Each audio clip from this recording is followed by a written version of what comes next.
Hi, Jebbatron here in the lovely record company offices of a record company. We won't tell you whose name they are, but they are behind Machine Head's new album, The More Things Change. And we have here Logan and Rob from the band to talk to us about it. And you're probably pretty familiar with Logan and Rob from the videos we play and stuff, and from seeing them live when they were here about 2 years ago. How are you? Doing all right. What's been going on in the time since you recorded Burn My Eyes and The More Things Change? We toured, after Burn My Eyes came out, we toured for like 15, 16 months. And that brought us into like December '95. Had a member change, got our new drummer, Dave McClain.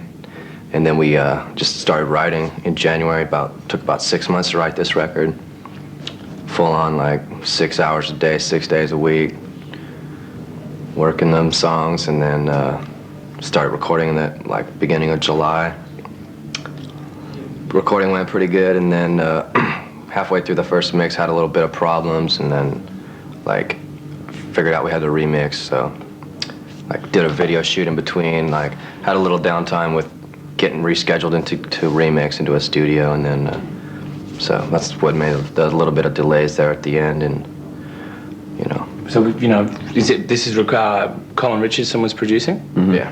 And was he behind the delay in remixing it?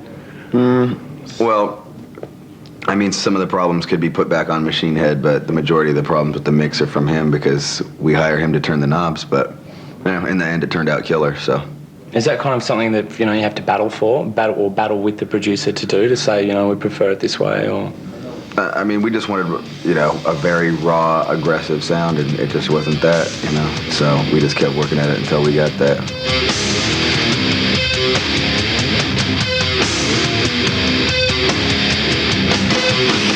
What kind of things have been going on in your life? What have you been dealing with? What are the themes in the album?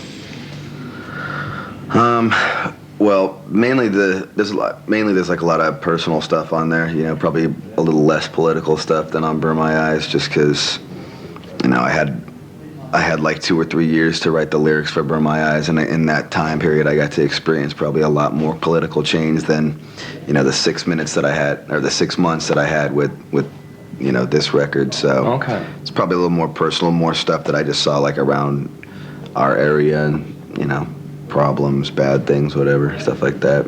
And do you guys write the songs together, or the whole band does them, or you write them, or you come up with different pieces? Me and him write all the riffs, usually at home, write riffs and then bring them to practice and just jam on them.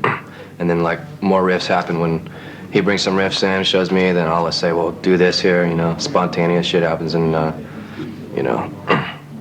basically that's how it goes. We just bounce it off each other, and things come together. We jam on it. If we get bored with it after a week or something, we just tear it apart and keep the good parts of it and rework it. We don't finish the song and then make more songs. We set a goal to make these 10 songs as good as they can be, and instead of making 15 and picking the best ones. So we just keep adding little things, and that's what makes the songs all that much better, the little things in there. When you were out here last time to play, you had a replacement drummer. Is he the guy that ended up joining the band? Nah, we got a guy named Dave McClain. He's killer, man. And does he come from another band, or? He comes from another band, Sacred Reich. We'd never listened to him or anything. We just got turned on to him by a friend of ours, Borovoi Kurgan, who's a writer for Metal Maniacs in the States, and Igor from Sepultura. They were like, you gotta try this dude out, man. He's amazing, and if Igor's saying words like that, I consider Igor an incredible drummer, so, and he was right. Dave was killer. And it clicked first time? Yeah, pretty much. We were jamming it, and we knew that was it, halfway through the first song, we knew that was it. And he was the man. He was the man. Now, the other guy, Walter. Yeah. How long was he with the band for? Walter's the man, too. Yeah? Yeah, but, Walt wanted to do different stuff. Walter's actually in Madball now. Oh, okay. Yeah. Walter wanted to play, in a super fast hardcore band. Demonstrating my style! Yeah, no, he actually wanted to play in a super fast hardcore band, when he was touring with us. And he came back, but then he got an injury from touring with us, and he couldn't play fast stuff anymore, which was kind of ironic.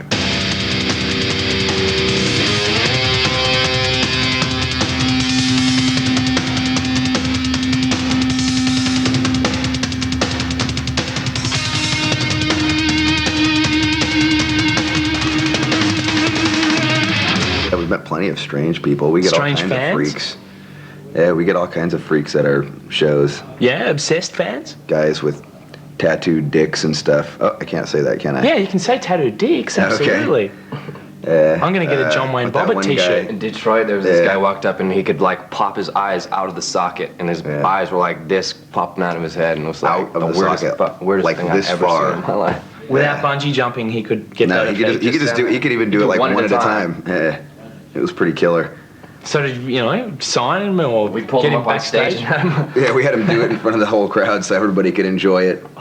It was killer, man. We love Excellent. freaks. We're a bunch of freaks ourselves, so they all flock to us too, which is good. How did you feel about Sepultura breaking up? Sucks, man.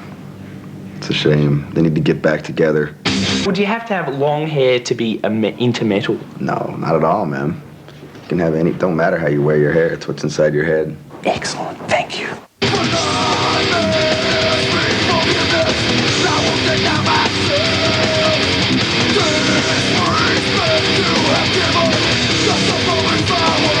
Right now, we're planning on coming down to Australia at the end of the year. Should be killer, you know. It was great last time. You guys like to drink, boy. Yeah, tell me about it. And pipe up. Last time you were here, Pipe people... up? Pipe it up. Pipe up. Yeah, people were bringing in their orchies Yeah. for you to sign. Yeah, it was fun though. Kind of like this drunken chaos about all the shows made it kind of exciting. It was like an adventure, you know, because you were like dodging plastic water bottles and stage divers and security chasing them. It was fun. This is the truth too. Not buying the new Machine Head album may result in genital failure. Yeah, did you hear that? Get it That's on it. tape. March or 24th. March 24th, everywhere. We want to apologize to the people who've been waiting for, you know, for the delays and all that stuff, but trust us, it'll be worth the wait. Don't go deaf in the meantime. Rob and Logan, I won't touch it because, you know, frankly, who wants to deal with a wet fish? Thanks so much for talking to us. Cool, man. See ya!